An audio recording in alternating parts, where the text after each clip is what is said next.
एक बुजुर्ग आदमी की मृत्यु हो गई। यमराज उसे लेने आए। बुजुर्ग ने यमराज से पूछा, आप मुझे स्वर्ग ले जाएंगे या नरक? यमराज बोले, दोनों में से कहीं नहीं। तुमने इस जन्म में बहुत ही अच्छे कर्म किए हैं, इसलिए मैं तुम्हें सीधे भगवान के धाम ले जा रहा हूँ। ये सुनकर बुजुर्ग आदमी बहुत खुश हो गया और बोला, धन्यवाद, पर मेरी आपसे एक विनती है। मैंने धरती पर रहते हुए स्वर्ग और नरक के बारे में बहुत सुना है। मैं एक बार इन दोनों जगह को देखना चाहता हूँ। यमराज बोले, तुमने अच्छे कर्म किए हैं, इसलिए मैं तुम्हारी ये इच्छा पूरी करता हूँ। चलो हम स्वर्ग और नरक के रास्ते से होते हुए प्रभु के धाम चलेंगे। दोनों चल पड़े। सबसे पहले नरक आया। नरक में बुजुर्ग आदमी ने जोर जोर से लोगों के रोने की आवाज़ सुनी। वहाँ सभी लोग दुबले पतले और बीमार दिखाई दे रहे थे। बुजुर्ग आदमी ने वहाँ एक आदमी से पूछा, यहाँ आप सब लोगों की ऐसी हालत क्यों है?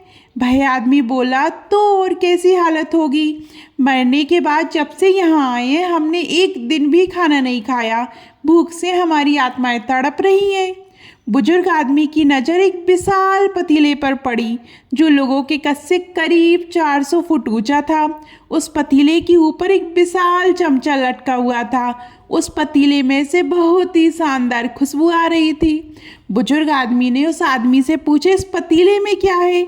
वह आदमी मायूस होकर बोला, ये पतीला बहुत ही स्वादिष्ट खीर से हर समय भरा रहता है। बुजुर्ग आदमी ने हैरानी से पूछा, इसमें खीर है तो आप लोग पेट भर कर ये खीर खाते क्यों नहीं? भूख से क्यों तड़प रहे हो? आदमी रो रो कर कहने लगा, कैसे खाएं? ये पतीला 400 फीट ऊंचा है, हम में से कोई भी उस पतीले तक नहीं पहुंच पाता। बुजुर्ग आदमी को उन पर बहुत तरस आया। ये वह सोचने लगा, बेचारे खीर का पतीला होते हुए भी भूख से बेहाल है, शायद भगवान ने इन्हें यही दंड दिया होगा। तभी यमराज बोले, चलो हमें देर हो रही है। दोनों आगे चल पड़े। कुछ दूर चलने पर स्वर्ग आया। वहाँ बुजुर्ग आदमी को सबके हंसने खिलखिलाने की आवाज़ सुनाई दी। सभी लोग बहुत खुश दिखाई दे रहे थे। उन्हें खुश देखकर बुजुर्ग आदमी भी बहुत प्रसन्न हुआ। लेकिन स्वर्ग में भी उसकी नज़र वैसे ही 400 फुट ऊंचे पतीले पर पड़ी जैसा नरक में था। उसके ऊपर भी वैसा ही विशाल चमचा लटका हुआ था।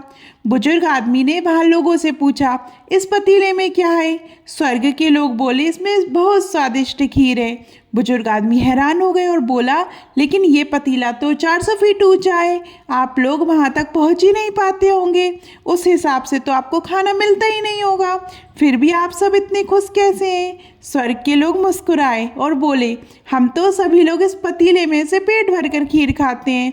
बुजुर्ग आदमी बोला, लेकिन कैसे? पतीला तो बहुत ऊंचा है। लोग बोले, पतीला ऊंचा है तो क्या हुआ, यहाँ कितने सारे पेड़ हैं। ईश्वर ने ये पेड़ पौधे, नदियाँ और झरने हम मनुष्यों के उपयोग के लिए ही बनाए हैं। हमने इन पेड़ों की लकड़ी ली, उसे काटा और फिर लकड़ियों के टुकड़ों को जोड़कर एक विशाल सीढ़ी का निर्माण किया। उसी लकड़ी की सीढ़ी के सहारे हम पतीले तक पहुंचते हैं और सब मिलकर खीर का आनंद लेते हैं। बुजुर्ग आदमी यमराज की ओर देखने लगा। यमराज मुस्कुराए और बोले, ईश्वर ने स्वर्ग और नरक मनुष्यों के हाथों में ही सौंप रखा है। चाहे तो इंसान अपने लिए नरक बना ले, चाहे तो अपने लिए स्वर्ग। प्रभु ने सबको एक समान हालातों में डाला है। उसके लिए सभी बच्चे समान हैं, वह किसी से भेदभाव नहीं करते। नरक में भी पेड़ पौधे सब थे, लेकिन लोग खुद ही आलसी थे। उन्हें खीर हाथ में चाहिए थी। वे कोई कर्म नहीं करना चाहते थे, कोई मेहनत नहीं करना चाहते थे, इसलिए सब भूख से बेहाल थे। यही भगवान की बनाई इस दुनिया का नियम है।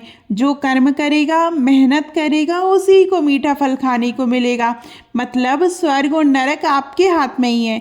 मेहनत करें, अच्छे कर्म करें और अपने जीवन को स्वर्ग बनाएं।